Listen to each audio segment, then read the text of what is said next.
Vous avez la chance qu'Elatoumi Abdil a dit ce matin, vous recevez 2 hommes. Bon, je ne répondrai pas à ça. Bonjour à toutes et à tous.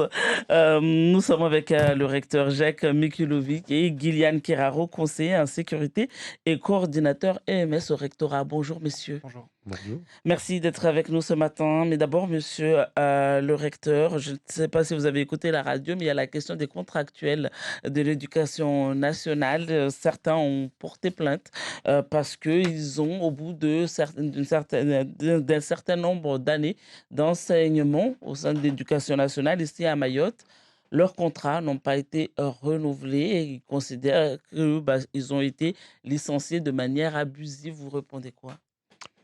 Alors que c'est une procédure que nous rencontrons tous les ans, que nous souhaitons mettre face aux élèves des enseignants qui soient efficaces, performants et qui soient en mesure de s'occuper de la classe. Et donc, à titre indicatif, nous avons 7500, un peu plus de 7500 enseignants à Mayotte. C'est 10 contrats qui ne sont pas renouvelés en premier degré et c'est une trentaine de contrats qui n'ont pas été renouvelés en second degré. Ce qui veut dire que c'est très très faible. Et pour qu'il n'y ait pas renouvellement de contrat, notamment en second degré, il faut un avis des deux, un avis défavorable et du chef d'établissement, c'est-à-dire est-ce qu'il y a eu une assiduité, un comportement qui était absolument inadmissible, et un avis de l'inspecteur croisé. Ce qui veut dire que c'est très très grave et nous sommes plutôt dans une logique de pérennisation des contractuels, c'est-à-dire que le premier contrat est 1 an, le deuxième contrat est 2 ans, et le troisième contrat est 3 ans, donc on arrive aux 6 ans et après à la CDIsation. Justement, certains disent que c'est pour empêcher la CDIsation qu'on est mis à la porte Alors, finalement. non, c'est pas vrai du tout, puisque nous, on a tout intérêt à avoir des collègues CDIsés. Maintenant, nous, on essaye d'accompagner aussi les enseignants vers la formation et on demande à ce que tous les enseignants puissent suivre une formation. Ça nous semble très important et même s'inscrivent dans les démarches de concours. On a des concours aujourd'hui ouverts à Mayotte qui manquent de candidats parce que parfois, c'est plus confortable pour certains enseignants de rester contractuels. Mais alors, c'est vraiment une infime minorité qui est due à des raisons qui sont dont la présence face aux élèves n'est pas suffisante. C'est-à-dire qu'il faut vraiment une action et un professionnalisme.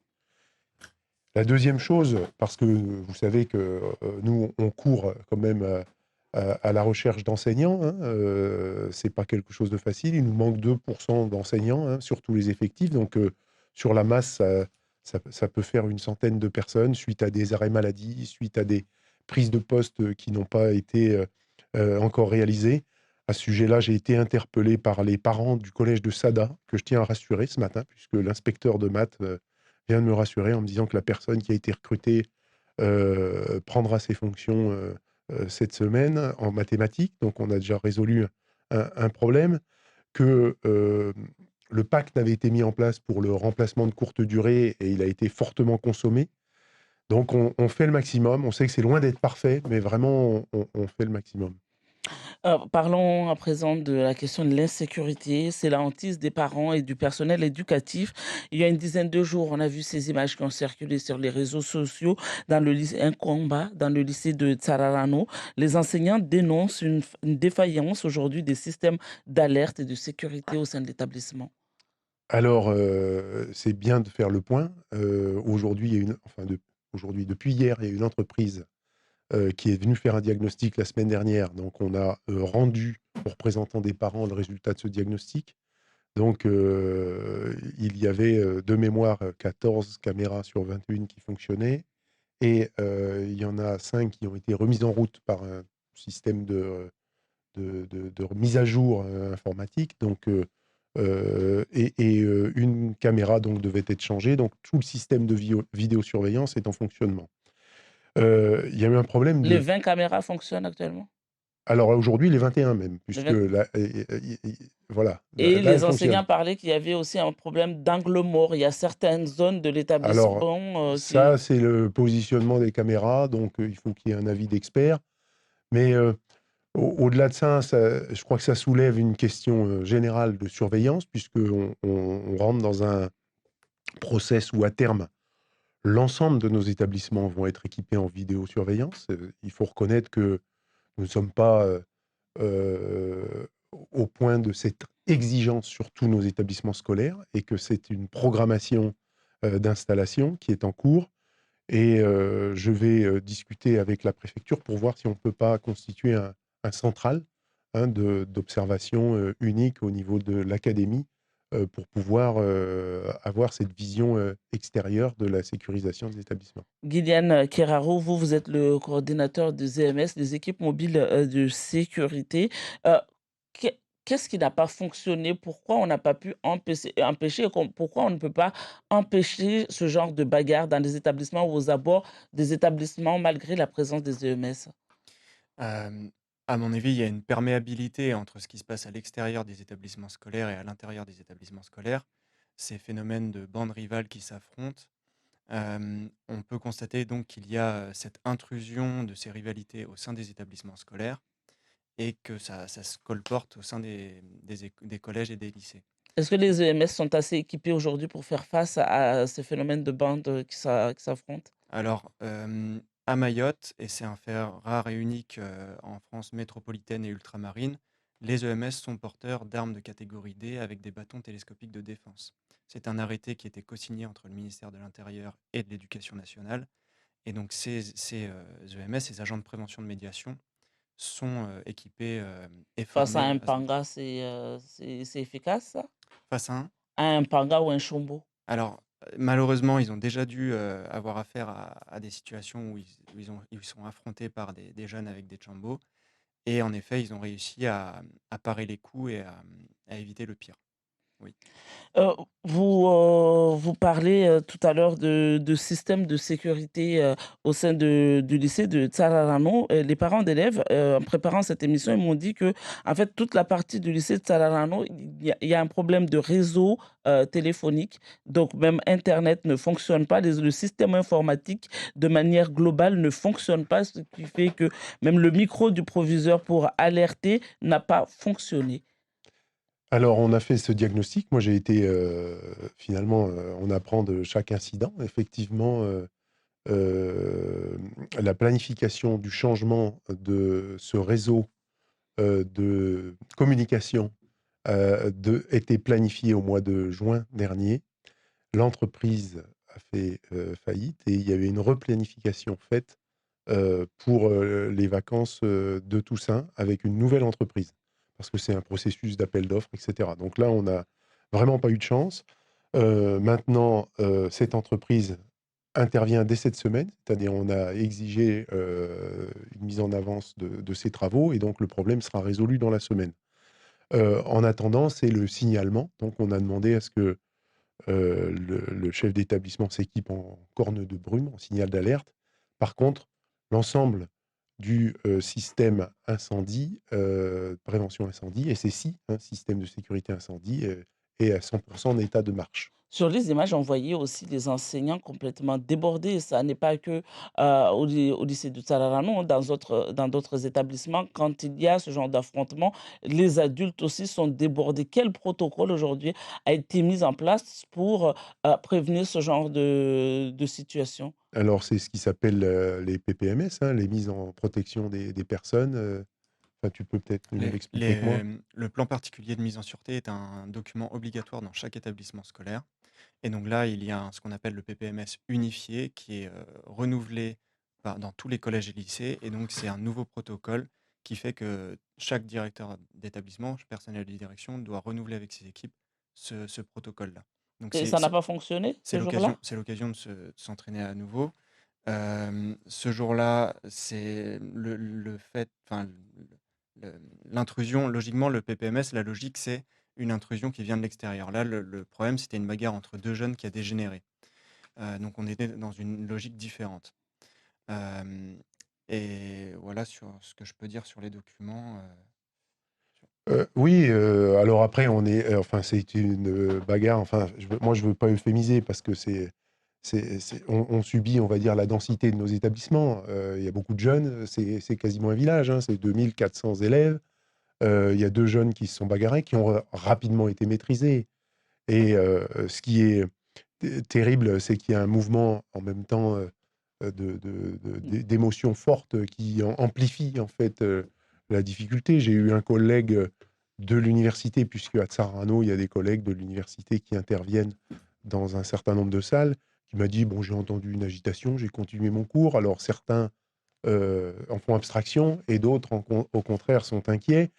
Nous, on ne peut pas accepter le fait qu'il y ait de la violence, alors ni à l'extérieur ni à l'intérieur. Donc on souhaite, et on l'a signifié, que les sanctions à l'encontre de ces élèves soient très fermes.